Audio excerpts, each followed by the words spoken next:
Hudson, located in the western portion of Penobscot County, was originally part of the larger plantation of Narragansett No. 3, granted in 1765 to soldiers who fought in King Philip's War.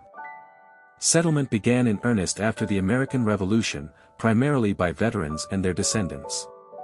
In 1815, the area was organized as Township No. 3, second range north of the Waldo Patent, and by the early 19th century, a small farming community had taken root, with settlers clearing land along the Penobscot River and its tributaries. Incorporation as a town, Hudson was officially incorporated as a separate town on January 27, 1852, having previously been part of the plantation of Old Town. The town was named after Henry Hudson, the English explorer, reflecting the influence of maritime and exploration themes common in the naming of Penobscot Valley settlements. At the time of incorporation, Hudson's population was modest, with an economy centered on agriculture, lumbering, and small-scale milling. Economic development and industry. During the mid-19th century, Hudson's economy was closely tied to the lumber industry, which dominated the Penobscot River Valley. The town served as a supporting community for logging operations, with sawmills and shingle mills established along the Passadumkeag Stream, a major tributary.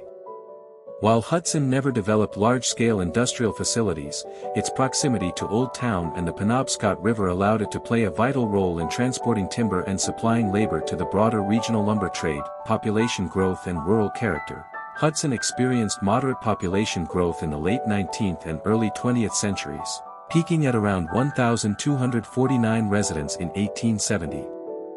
However, unlike neighboring Old Town, which became an industrial center, Hudson maintained its identity as a small, rural community. The decline of the lumber industry in the early 20th century, coupled with the advent of mechanized farming, resulted in a gradual population decrease, reinforcing the town's agricultural and residential character. Modern era and contemporary significance. In the 20th and 21st centuries, Hudson has remained a small, sparsely populated rural town, with a current population of approximately 1,400 residents. The economy has shifted away from large-scale lumbering towards small-scale farming, forestry, and residential living, with many residents commuting to nearby Old Town, Bangor, and Millinocket for employment. Hudson retains a strong sense of community, evidenced by its preservation of historic buildings, such as the 1854 Hudson Town Hall, and its continued reliance on traditional town meeting governance. The town's location near the Penobscot River continues to define its identity as a quiet, river-adjacent community within Maine's expansive northern forest region.